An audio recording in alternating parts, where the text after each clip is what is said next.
हर एक इंसान के भीतर एक दिव्य चिंगारी चल रही है, एक गुप्त ऊर्जा, एक आत्मिक चुंबकत्व जो न केवल हमारे व्यक्तित्व को प्रभावशाली बनाता है बल्कि हमें उस अनंत ईश्वर चेतना की ओर खींचता है जो हमारे अस्तित्व का मूल है। परमहंस योगानंद जी बार बार हमें यही स्मरण कराते हैं कि हम सिर्फ मांस और हड्डियों का पिंड नहीं है, हम आत्मा हैं, ईश्वर की एक अमर किरण। हमारे भीतर एक दिव्य प्रकाश है जो सदा हमारे साथ रहता है, परंतु अक्सर हम उसे महसूस नहीं कर पाते। यह प्रकाश हमारा आध्यात्मिक ओरा बनाता है, एक सूक्ष्म शक्ति क्षेत्र जो हमारे विचारों, भावनाओं और चेतनता की स्थिति से निर्मित होता है। जब यह ओरा प्रबल होता है तो लोग हमारी उपस्थिति मात्र से ही सुकून, अपनापन और एक अनकही प्रेरणा महसूस करते हैं। बिना कुछ कहे भी हमारी ऊर्जा बोलती है। यह वही स्थिति होती है जब आत्मा, मन और शरीर एक संतुलन में आ जाते हैं और उस क्षण हमारी उपस्थिति केवल भौतिक नहीं रहती, वह एक दैवीय आभा बन जाती है। परंतु आज की व्यस्त जीवन शैली, तनाव, भय, क्रोध और आत्मसंदेह धीरे धीरे इस दिव्य प्रकाश को ढकने लगते हैं। यह अनमोल आभा जो हमारे भीतर प्रज्वलित थी धुंधली हो जाती है और हम अपनी आत्मिक शक्ति से कट जाते हैं। उस समय जीवन एक बोझ की तरह लगने लगता है जहां हम खुद को खोया हुआ और थका हुआ महसूस करते हैं। लेकिन योगानंद जी हमें एक नई दृष्टि प्रदान करते हैं। वे कहते हैं, तुम्हारा जीवन केवल सांसों की गिनती नहीं है, यह एक आंतरिक यात्रा है, आत्मा से परमात्मा तक की यात्रा। और इस यात्रा को सशक्त बनाने के लिए उन्होंने हमें दिए हैं 8 गहन आध्यात्मिक कदम, ऐसे उपाय जो हमारे भीतर की छिपी दिव्यता को फिर से जागृत करते हैं, हमारे चुंबकीय क्षेत्र को पुनः शक्तिशाली बनाते हैं और हमें उस ओर ले जाते हैं जहां हम अपने सच्चे स्वरूप को पहचान सकें। यदि आप चाहते हैं कि आपकी उपस्थिति दूसरों के मन में एक शांति का अनुभव छोड़ जाए, यदि आप चाहते हैं कि लोग सिर्फ आपके शब्दों से नहीं बल्कि आपकी ऊर्जा से प्रेरित हो, तो आज का यह मार्गदर्शन आपके लिए है। आइए परमहंस योगानंद जी की इन शिक्षाओं को अपनाएं और अपने भीतर उस दैवी चुंबकत्व को फिर से जीवित करें, ताकि हम न केवल अपने जीवन को बल्कि इस संसार को भी थोड़ा और सुंदर बना सकें।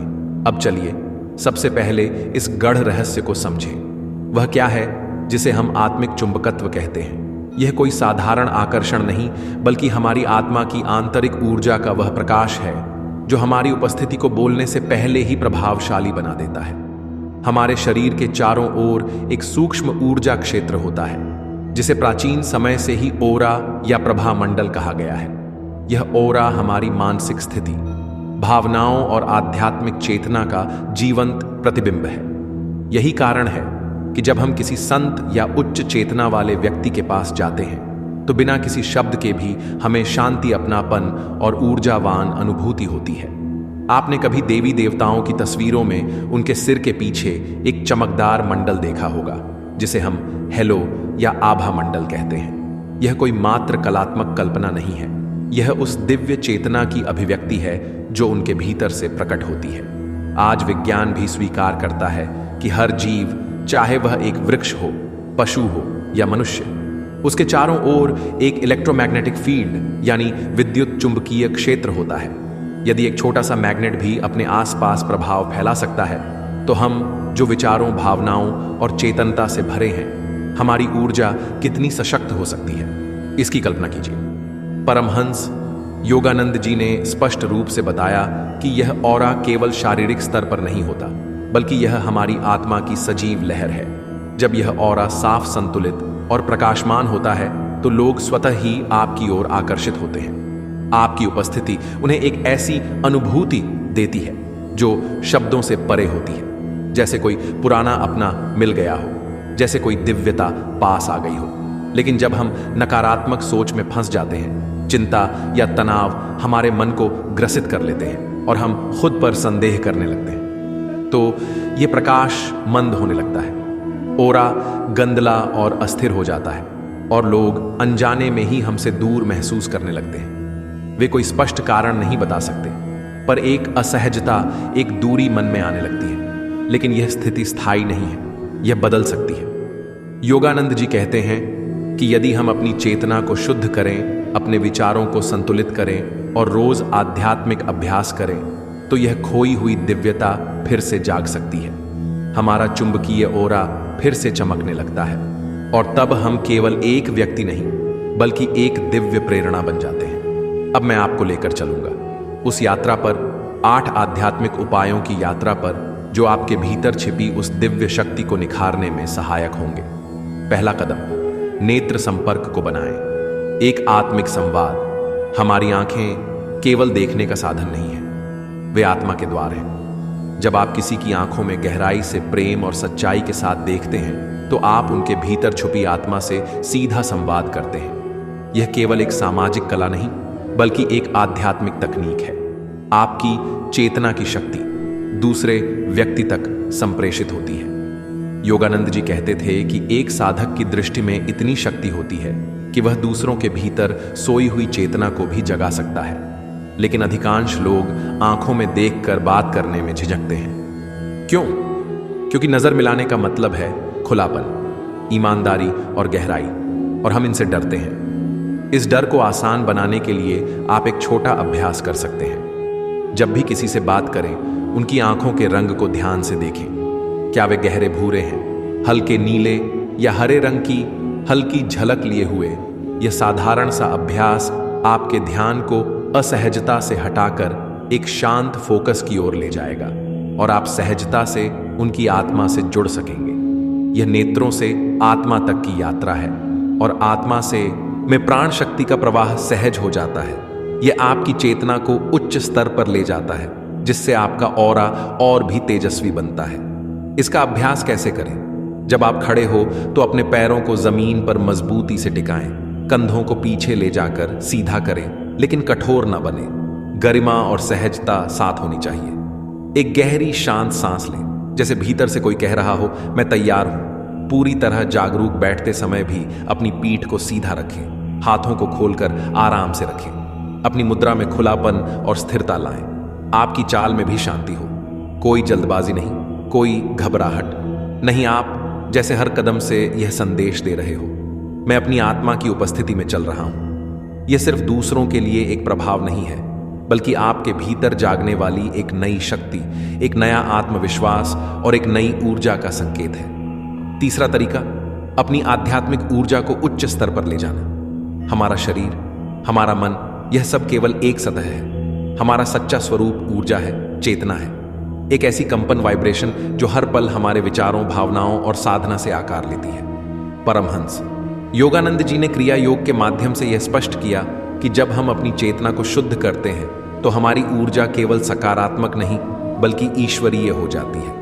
यह ऊर्जा वही है जो दूसरों को आकर्षित करती है, हमारी उपस्थिति को प्रभावशाली बनाती है और अंततः हमें ईश्वर से जोड़ती है। तो आइए जानें इस ऊर्जा को उच्चतर स्तर पर उठाने के 4 व्यावहारिक उपाय। एक, अपने विचारों को पवित्र और सकारात्मक बनाएं। आपका मन एक शक्तिशाली उपकरण है। यदि आप हर दिन भीतर ही भीतर सोचते रहें, मैं पर्याप्त नहीं हूं, लोग मुझे पसंद नहीं करेंगे, मैं असफल हो जाऊंगा, तो आपकी ऊर्जा धीमी, भारी और सीमित हो जाएगी। लेकिन यदि आप सुबह उठते ही शांत मन से संकल्प करें, मैं ईश्वर का प्रकाश हूं, मुझसे शांति और प्रेरणा की ऊर्जा प्रवाहित होती है, तो इस एक विचार से ही आप अपने दिन की दिशा बदल सकते हैं। याद रखें, आपके विचार आपकी चेतना की दिशा तय करते हैं। 2 गहरी श्वास और ध्यान का अभ्यास करें। जब जीवन में तनाव आए, भय हो, उलझन हो, तो रुकिए, अपनी आंखें बंद कीजिए और 3 गहरी श्वासें लीजिए। श्वास लेते समय यह अनुभव करें जैसे आप ईश्वर की अनंत शक्ति, प्रेम और शांति को भीतर खींच रहे हो। श्वास छोड़ते समय यह कल्पना करें जैसे आप हर भय, चिंता और नकारात्मकता को बाहर भेज रहे हो। यह छोटा सा अभ्यास भी आपकी ऊर्जा को रिफ्रेश करता है और आपको फिर से अपने केंद्र, अपने सच्चे स्वरूप से जोड़ देता है। 3, अपनी संगति को सावधानी से चुनें। किसके साथ आप समय बिताते हैं, यह तय करता है कि आपकी ऊर्जा किस दिशा में बह रही है। नकारात्मक लोग जो हमेशा शिकायत करते हैं, आलोचना करते हैं या ड्रामा फैलाते हैं, वे आपकी चेतना को नीचे खींचते हैं। वहीं वे लोग जो प्रेम से बोलते हैं, सकारात्मकता फैलाते हैं और आपको आध्यात्मिक रूप से प्रेरित करते हैं, उनके साथ रहना आपकी ऊर्जा को उच्च स्तर पर ले जाता है। इसीलिए संत कहते हैं, सत्संग ही मोक्ष का द्वार है। सच्चे लोगों की संगति, सत्य की संगति आपकी आत्मा को शुद्ध करती है और आपकी चेतना को प्रबल बनाती है। चौथा तरीका, अपनी प्रामाणिकता को पूरे दिल से अपनाना। हर आत्मा एक अनूठी किरण है, उस परमात्मा की जो इस संसार में कुछ विशेष लाने के लिए जन्मी है। आपके विचार, आपकी भावनाएं, आपकी मुस्कान, आपका अंदाज, यह सब आपके आत्मिक हस्ताक्षर हैं। इन्हें छिपाइए मत, इन्हें अपनाइए। आज की दुनिया में अक्सर लोग खुद को दूसरों से तुलना करके छोटा महसूस करते हैं। सोशल मीडिया की चकाचौंध, दूसरों की उपलब्धियां, उनकी तस्वीरें और मुस्कुराहटें, इनसे भ्रमित मत होइए। याद रखिए, तुलना आपके आत्मिक प्रकाश का सबसे बड़ा शत्रु है। आप जैसे हैं वैसे ही अनुपम है। अगर आपकी हंसी अलग है, उसे दबाइए मत, उसे गूंजने दीजिए। अगर आपकी बातें दूसरों से हटकर हैं तो उन्हें आत्मविश्वास से बोलिए। रुचियां सामान्य से अलग हैं तो यही आपकी पहचान है। जब आप स्वयं को अपनी खूबियों और सीमाओं के साथ पूर्ण रूप से स्वीकार करते हैं तो आपकी ऊर्जा में एक ऐसी गरिमा आ जाती है जो दिखावे से नहीं बल्कि सच्चाई से उत्पन्न होती है। प्रामाणिकता यानी ऑथेंटिसिटी वह दीपक है जो आपकी आत्मा को बाहर तक रोशन करता है। और जब आप स्वयं की सच्चाई के साथ जीते हैं तो लोग स्वतः ही आपकी ओर आकर्षित होते हैं, क्योंकि सच्चाई में चुंबकीय शक्ति होती है। पांचवा तरीका, श्रवण की कला को आत्मिक गहराई देना। आज की दुनिया बोलने वालों से भरी है, लेकिन सुनने वाले बहुत कम हैं। यदि आप अपनी उपस्थिति को गहराई और आकर्षण से भरना चाहते हैं तो सुनने की कला को आत्मसात कीजिए। सुनना दो प्रकार का होता है। एक, जब आप बस उत्तर देने के लिए सुनते हैं, सामने वाला क्या कह रहा है यह कम महत्व रखता है, क्योंकि आपका मन तो पहले से ही जवाब गढ़ने में व्यस्त है। दूसरा, जब आप समझने के लिए सुनते हैं, सामने वाले की आंखों में देखकर, उसकी भावनाओं को अनुभव कर, बिना जज किए, बिना सलाह दिए, बस शांति से सुनते हैं। जब कोई अपना दर्द बांटता है तो वह शब्द नहीं आत्मा खोलता है। ऐसे में सबसे बड़ी करुणा यह है कि आप पूरी उपस्थिति के साथ वहां हो, उनकी आंखों में कोमलता से देखें, हल्का सिर हिलाएं, एक शांति भरी मुस्कान दें, और जब वे अपनी बात पूरी कर लें तब कहें, मैं समझ सकता हूं, यह तुम्हारे लिए कितना कठिन रहा होगा। यह एक वाक्य एक व्यक्ति की आत्मा को यह अनुभव कराता है कि वह देखा गया है, सुना गया है और समझा गया है। यही वह शक्ति है जो किसी भी उपदेश, किसी भी भाषण से अधिक गहरा प्रभाव छोड़ती है।